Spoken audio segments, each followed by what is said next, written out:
Well, hey, Holy Business. It's been a minute. How are you? So much is going on in the world today, and so much is going on in the marketplace. And I've been getting a lot of questions about hiring and retention and development of teams. Now, remember, getting things going, it was all about sales, and it was whoever was available to pull up their bootstraps. Even when you're new to a larger organization, you're getting the lay of the land and figuring out who's skilled in what, but also working within the way they're already structured for a season. So what do you do when it's time to grow outside of who's already a part of the team? How do you hire? How do you hold the current team accountable and help them develop? And how do you make sure that it fits within the culture and the vision of your organization? Well, I'm going to do like a mini series on that because it just comes up all the time. And from what I see recruiters and interviewers and even companies doing, it's kind of all over the map these days. Hiring processes and retention look a bit like the Wild Wild West.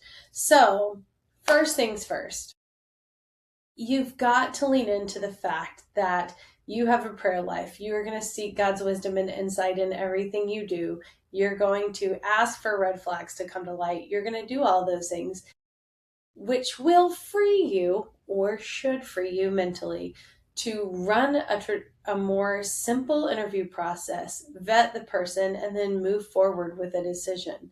Analysis paralysis can kill when it comes to the job market. So, on one side, we have employers that are afraid or have trust issues and they want to keep doing new parts of the interview. They want to add full projects to the pre interview. They want 3 2-hour interviews. They literally want everyone to sign off on a person before they hire them. So, my question to you is if you're one of those, and you may go, my field is highly technical, or my field is this, my field is that. Guess what? Every field says they are a unique unicorn. And I believe that on some level you are, but you're just not that different when it comes to hiring. So I want you to just think about, what do I need to know about a person? What do I already know about a person? And what do I need to drill down on? There are a couple things that I look for when it comes to interviewing candidates, and there are a couple things I'm sure millions of people that will totally listen to this, because millions of people will differ in their opinion on it, and that is okay. But no matter where you decide to lean in your interview questions and how you hold your team accountable and develop them, whatever you do, you need to pick a format, you need to stick with it, and you need to make sure you're not breaking the bank in simple interviews, because you potentially, as a leader, and I'm not saying this is true, but maybe you could be afraid of pulling the trigger on someone and it going south and you feeling responsible. Does that maybe touch a nerve? If it does, it's time to put some parameters and formulas in place and just get down to hiring, growing, and developing your team. It does not need to stop you in your tracks or your team in their tracks and hold you up from growth because you can't find someone or you can't decide on someone out of a list of candidates. So we're going to talk about that over the next couple of weeks. And I do hope you will join me on this journey. All right, guys. So today we're going to back it up.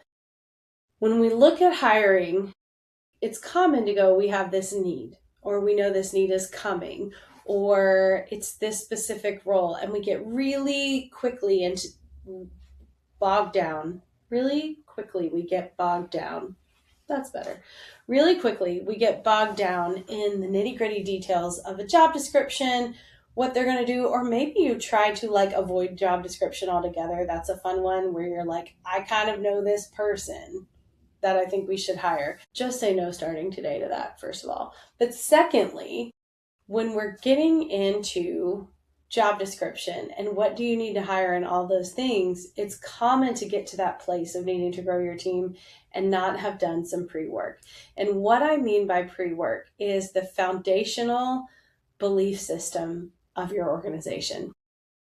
Now that may sound crazy if it's just you right now and you're like, I just need another guy to turn the widget to the left, Candace. It's not that serious. I understand. I understand what that feels like. But there's no time like the present to set out to get a direction for where you're going and one that's communicable to your whole team. Think about when it comes to tithing at church. When we first started out, when you got your first job in high school and you were slinging burgers, making this much money, and someone talked to you about tithing, and either you did or you didn't, but tithing 10% of that much money versus tithing your current salary is a much bigger leap if you haven't done the work of just starting off in the right way. And the same can apply to your organization and its team. If you don't take the 30,000 foot view and map it out early, you risk hiring people that don't understand where you're going. They don't understand what matters to you culturally, and they may not function within that, which leads to your frustration, their failed performance, but also it all could have been avoided had you taken the time to communicate your vision. So here's the thing. Vision casting as an organization is part of that first steps of who are we and where are we going. Stephen Covey said it best when he said, all things are created twice. And this is what happens with vision casting. God plants a vision in you and your team, but to protect and ensure it becomes something, you have to write it down. And then you have to communicate it and communicate it and communicate it. I remember listening to Patrick Lencioni one time talk about the role of a CEO when he's speaking. And he essentially said that every time the CEO goes out in front of his team, he's casting vision. And then he's recasting the vision and recasting the vision, because vision is the driver for everything else in your company. Do you take on a new product or service? Does it fit into the vision? For churches, this is really important. Everybody has a great idea at church that they want to see the church do. Does it fit into the vision of the church, or is it something the church could support that's already out there in the community? For example, a good vision statement, if you don't have one, should have a couple of things. One, it should be succinct. People should be able to memorize it. And I'm not just talking to you. You'll memorize it because you're like, I worked really hard on this. I'm going to memorize it. Your team should memorize it and be able to speak to it. It should align with your values as an organization. It should be specific. It should be simple enough to be understood by people outside of your organization. And it should be timeless. The vision doesn't change. As believers, when we're growing in our faith, we are sanctifying ourselves. We never achieve perfection, but we're always running after that. A vision statement is far enough out that it is this ethereal brass ring you know you're never going to catch, but you're going to make sure that everything you do is always working towards it and that you're aligning yourself in the path of being and emulating that vision. That sounded like a lot of lofty talk. So I do have a downloadable tool that is attached to this post. So feel free to take it, treat it like a worksheet. I have one for faith institutions and one for businesses, very similar, just different language. But when it comes to your vision and you pick that statement, it should be everywhere. When I'm working with an organization, it's on top of every job description. It's in their sales process. It's a part of when they're explaining anything to a new client they might be onboarding. It's incorporated into their proposal branding and estimates. It should be everywhere that's accessible and be a part of your team's language. Everything you communicate and everything you pursue in your community, every paycheck written, your vision on your paychecks, every servant role created and task done should contribute to the vision, which thereby supports your profitability.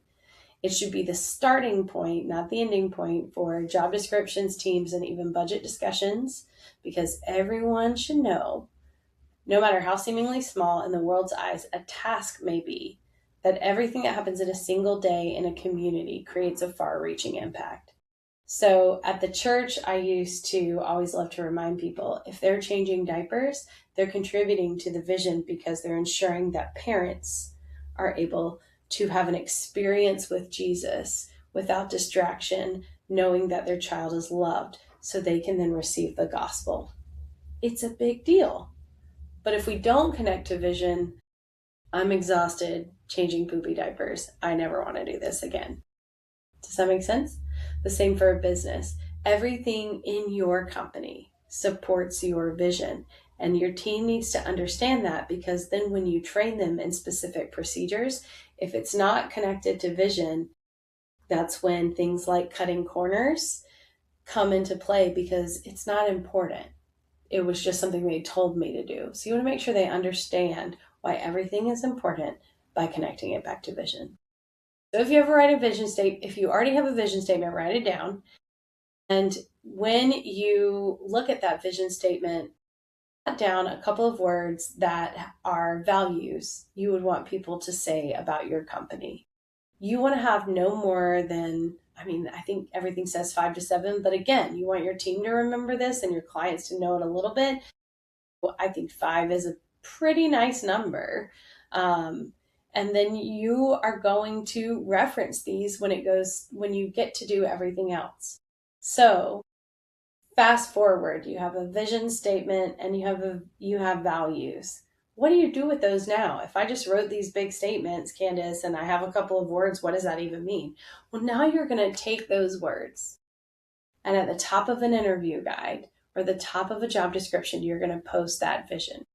Then you're going to look at those values, and each of those values is going to have supporting questions you could ask in an interview or look for on a job description, or have a header section in a development plan or feedback that allows you to drill down to actionably how they execute those. And I'm going to show you a couple of examples.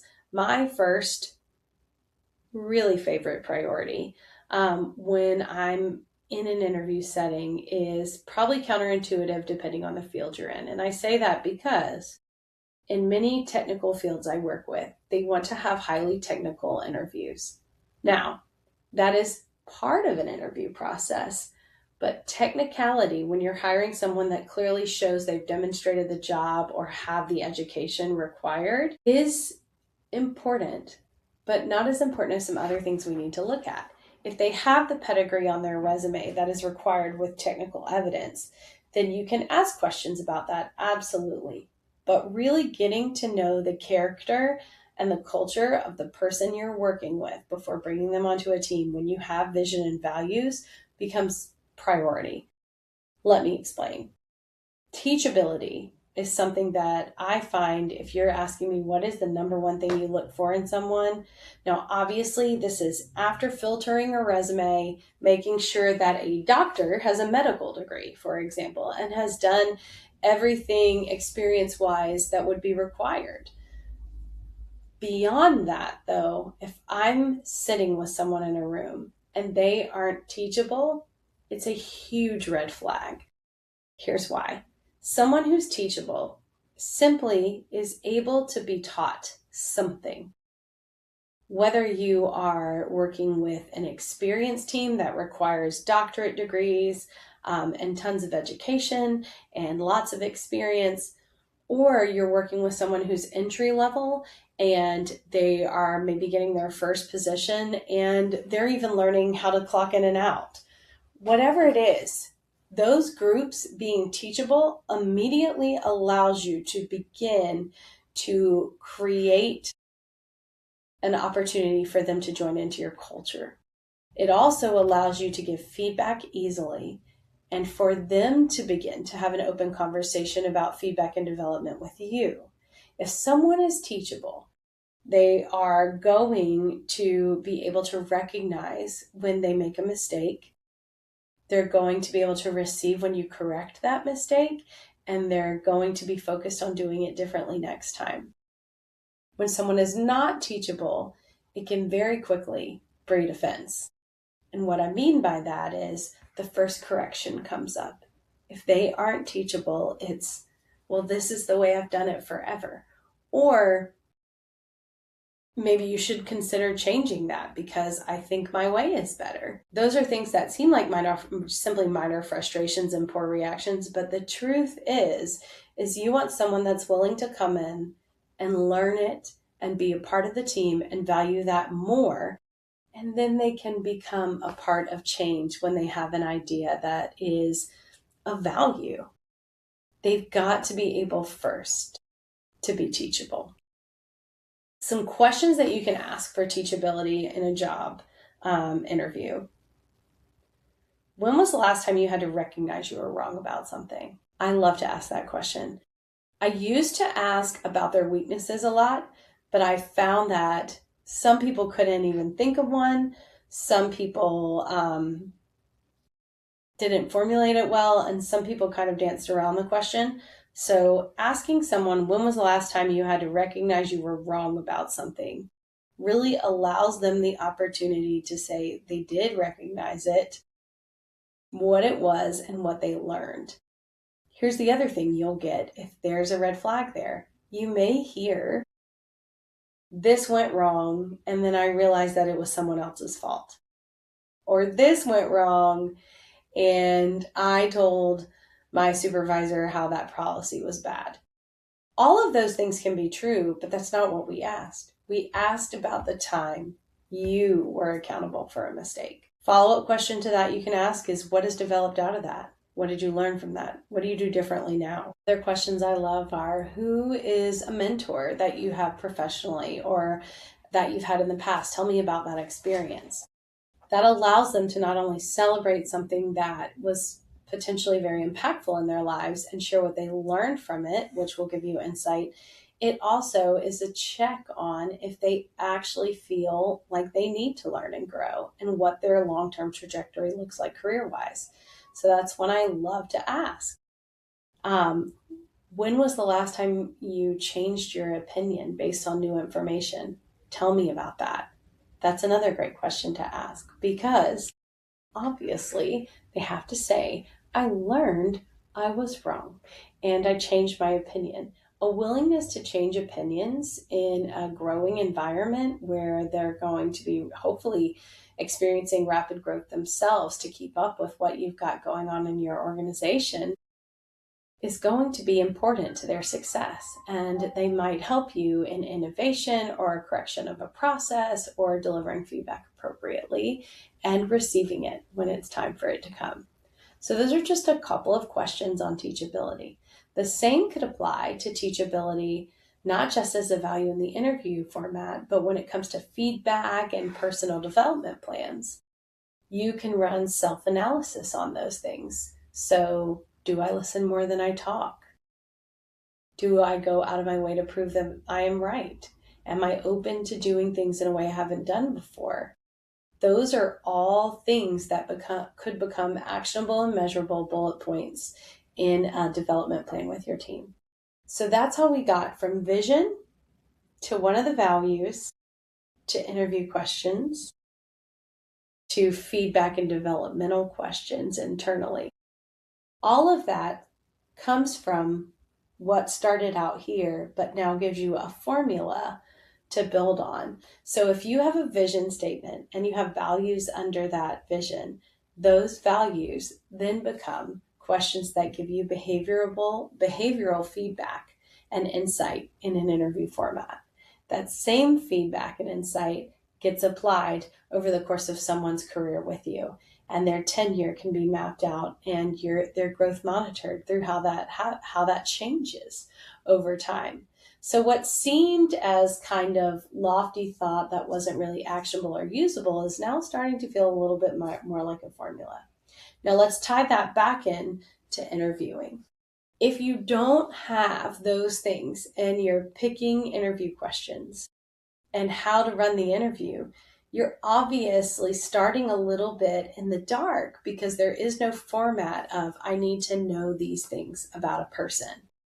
You're also unable to drill down to what behaviors matter to the company. So you may get someone that has one quality but is completely lacking in another. And if you're not using that in perspective of your entire team, you may get too much of one thing and not enough of another. And then you end up with a team that either isn't productive, or they're all not teachable, or on the technical side, you didn't ask anything or check that in the resume, so that they don't have the skill sets to train and develop each other as a team and be successful. All of these things need to happen in delicate balance. But one of the tools I wanted to make sure I hit on today in just a few minutes is that without vision, the people perish. So you need to map out a vision, select your values, and then begin to create your people processes using those as a formula for success. When you get into the vetting process of an interview, these types of questions tell you not just about the skill set of the person, but about their character. And in a sociological dynamic environment like we're in, where people lack trust inherently, that's going to be really beneficial as an owner or a leader in the seat you're in. Because the answer is not to simply add 3 hours of interviews and 6 rounds with different people and do this project. The answer is actually to figure out how to get to a place where you trust enough about their skill set to bring them in. And if they break that trust or fail or miss the mark, you hold them accountable. And you may be saying, well, that's pretty expensive.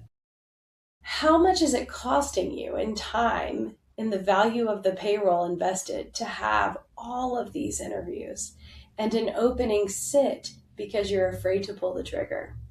We are not called to operate in fear. We are not made that way, and God called us to better than that. So building the systems that give us enough insight, and then being able to move forward with boldness and faith and hold people accountable if it doesn't go the way we hoped, is what is required and asked of us. So if you want to do the vision and values worksheet, it's attached below. I don't worry about making things super pretty. I just want you to have some tools to get your mind spinning and then give you enough to break it down. If you need help with that, or if you want to talk about interview questions, job descriptions, or developmental systems once you get those parts done, or even talk through that, just reach out. I'm here. And I'm just here to help you save some time, hopefully some pain, and move forward with the bold faith God entrusted you with. All right, Holy Business. Y'all go have a great day.